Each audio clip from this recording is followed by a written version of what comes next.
Nama Rifki Akil Almasyah, kelas 11 IPS 3, nomor absen 24. Laporan hasil membaca buku non-fiksi. Identitas buku. 1. Judul buku: Remaja Membangun Kepribadian. Penulis buku Anna Windiartini S. Tahun terbit 2008. Penerbit Nobel Edumedia. Tebal buku 79 halaman.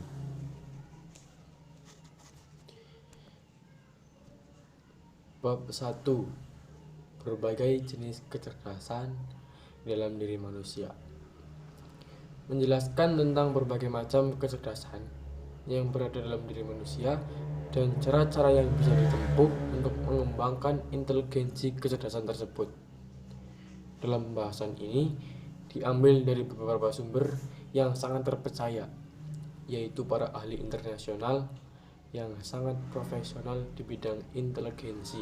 Di antaranya adalah Howard Gardner, yang merupakan psikolog dari Amerika Serikat, yang mengungkapkan tentang 10 macam inteligensi berdasarkan penelitian yang ia lakukan, yaitu kecerdasan linguistik, kecerdasan logis matematis, kecerdasan musikal, kecerdasan tubuh kinestetik, kecerdasan spesial, kecerdasan intrapersonal, kecerdasan naturalis, kecerdasan spiritual, dan kecerdasan eksistensial.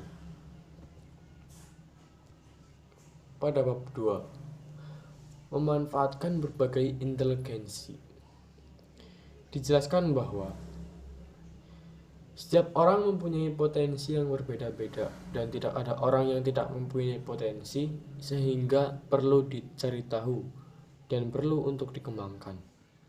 Tidak hanya itu saja, di dalam buku ini juga dibahas tentang visi dan misi yang harus ada dalam setiap diri seseorang agar bisa mengembangkan potensi dirinya dengan baik.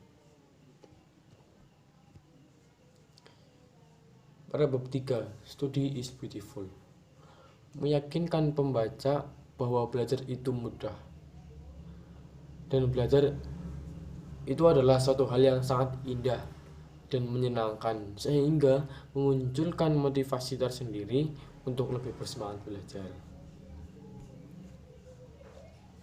Pada bab 4, berbagai kisah tentang belajar. Pada bab ini membahas tentang pengalaman belajar dari kebanyakan orang dan juga membahas kisah-kisah unik dan menarik seputar perjalanan belajar seseorang yang diceritakan secara terbuka oleh orang-orang yang pernah mengalaminya.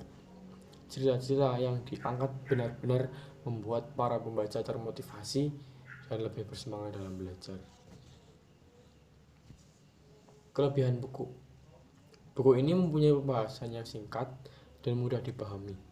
Buku ini juga ditulis berdasarkan gagasan yang dapat dipercaya, seperti ahli psikolog dunia, nasional, dan bahkan survei langsung dari masyarakat. Contoh-contoh yang digunakan dalam buku ini juga sangat menarik dan memberikan motivasi bagi para pembacanya agar lebih bersemangat dalam belajar. Kekurangan buku. Masih terdapat kata-kata yang mungkin sulit dimengerti dan oleh kalangan pelajar. Gambar ilustrasi pada buku ini masih kurang jelas, sehingga akan menimbulkan kebosanan bagi para pembacanya.